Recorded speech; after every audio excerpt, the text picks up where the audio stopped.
Welcome to our classroom. This is Photography Japan Academy.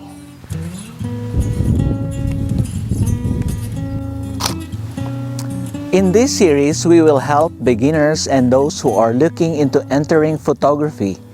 This program is for you. And for the professionals who are already seasoned photographers, you can join us and put in your comments and additional information, especially so when we miss something. And I am sure that we are going to miss something because we are going to approach our classes on a practical and non-surgical layman's approach. In each episode, we will try to bring you to scenic spots around Japan as we will be discussing the basics of photography and guide you get the foundations to become a great photographer.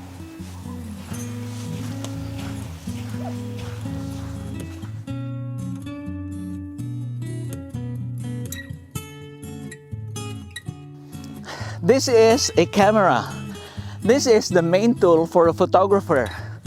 Without this, you can never be called a photographer. In this episode, we will be discussing things about the camera. There are many types of cameras in the market. At present, we have the smartphone cameras, point-and-shoot cameras, bridge cameras, action cameras, camera drones, mirrorless SLRs, DSLRs, film cameras, and of course, the video cameras. Now, we will focus on the cameras frequently used by professional photographers. Though there is a very thin line between photographers and videographers at this point in time, we will be focusing on the stills photography in this program, particularly the SLRs. DSLR stands for Digital Single Lens Reflex Cameras. Digital means that you don't need to put in the films inside the camera. Single lens reflex means that both the viewfinder and the sensor that is recording the image is looking through the same lens. Before, cameras were equipped with a separate viewfinder, and we call them the rangefinder cameras, until they were able to put a mirror inside the camera where the view from the lens is reflected to the viewfinder and can be seen by the photographer. For mirrorless cameras, they base them on the DSLRs, but instead of a mirror, the processor creates the same image seen by the sensor and reproduce it in a tiny monitor inside the viewfinder, which is now called the electronic viewfinder. However, some mirrorless cameras do away with this by not installing a viewfinder in the body. If you see these cameras, you will have to rely on the LCD monitor built on the back of the camera. This is a DSLR and this is a mirrorless camera. Immediately, you can see the difference in the size and of course the weight of this too.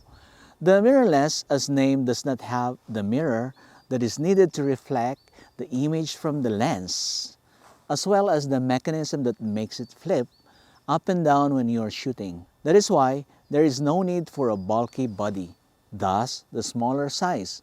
Because of this, lenses are remodeled to make up for the lost space. Now, let's take a look at the parts of the SLRs. Now, this part here is called the body. It houses the monitor, the viewfinder, the sensors inside, the processors, the battery, the connections, the memory cards, and of course, the controls. This, however, is the lens. It is the cylindrical mechanism attached to the front of the camera, and this is built with glasses treated with very special elements to produce the optical ability to reflect the image into the sensor inside. It also houses the aperture. The aperture is the mechanism that controls the opening of the lens. There are hundreds of lenses depending on the function.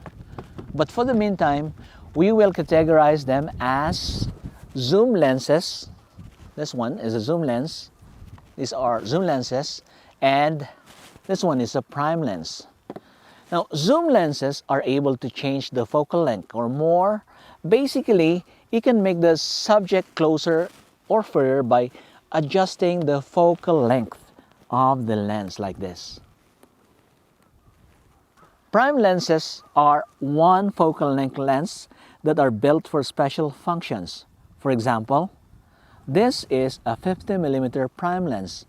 You cannot zoom in or out with this lens. You will have to move closer or further to adjust your preferred composition. Primes also provide better optical quality than zoom lenses. This is the sensor here. This is the rectangular light sensitive panel that absorbs the light reflected through the lens. It transforms it to digital data with a small computer inside the camera. Like a computer, there is an engine inside each of the cameras, which is referred to as processors. It does the computations to create the images into digital format. The later models of cameras have more powerful, therefore, faster processors. Now, this is the viewfinder. This is where the photographers look through, compose the images in both the DSLR and the mirrorless cameras. In both DSLRs and mirrorless, you can see the parameters through the viewfinder to compose the images. We will be discussing these parameters in the future. Let us just say that these are the variables that you have to control to achieve the desired composition. Now, these are the LCD panels at the back of the camera, similar to what you can see in the viewfinder but on a bigger screen. Depending on the camera, this can be adjusted to angles required by the photographer to be able to compose the desired photos. It also previews your photos right after you take the shot. A good number of LCD monitors are touchscreen, and you can control it by touching the screen. You can scroll the menus and change settings through it. Mode dials are these rotatable mechanisms on top of the camera that allows the photographers to change the shooting mode of the camera. For beginners, they tend to set this green camera icon here. It means that the camera is in auto mode. This will allow your camera to perform the adjustment to your settings for you. And most learned photographers uses the AM mode. In this mode, the photographer will be the one to set the parameters he wants to compose. Now, there are other modes here, and we will be discussing some of them in the upcoming episodes as we will be demonstrating the use of each mode more in practical form. This is the menu button. All digital cameras have this button. It allows the photographer to set all his preferences in the camera, such as language, date, sound, focus settings, and others. It will take you time to study all the contents of your camera as you go along your journey. Shutter button. This is the trigger to the shutter to open up and expose the sensor to the image. It is also used in many cameras to adjust the focus of autofocusing systems by pressing lightly, which is usually addressed as half press. In other cameras, this can be set to start and stop recording videos too. This is the video recording button. This is a small red button on the camera that starts and stops the recording of videos. There are cameras that does not allow the use of this button unless you change this one into the movie mode or video mode. But for most, if you press the red button, you automatically record videos. These are the front and back dials. These are dials to change the lens opening or the aperture of lens or change the speed of the shutter. We will be discussing this more extensively in an upcoming episode. But now, let us just say that the bigger the lens opening, the more light the sensor absorbs. The faster the shutter speed is, the lesser the time of the sensor is exposed. Depending on the camera you have, buttons are dedicated for different functions. The play function, for example, allows you to review the images that you have taken. Focus buttons here allow you to adjust the focus. The Q button or the I button here are for quick menus. It allows you to change parameters even without going to the menu. This is the ISO button for changing the ISO. You have to press this in combination with the dials. In some cameras, this is the shutter mode lever. It changes the shutter mode to single shots, to multiple, and other settings. Some SLRs have a joystick, a very functional tool to navigate on-screen menus. This is the lens release button. You press this to release the lock of the lens before you rotate and change the lens.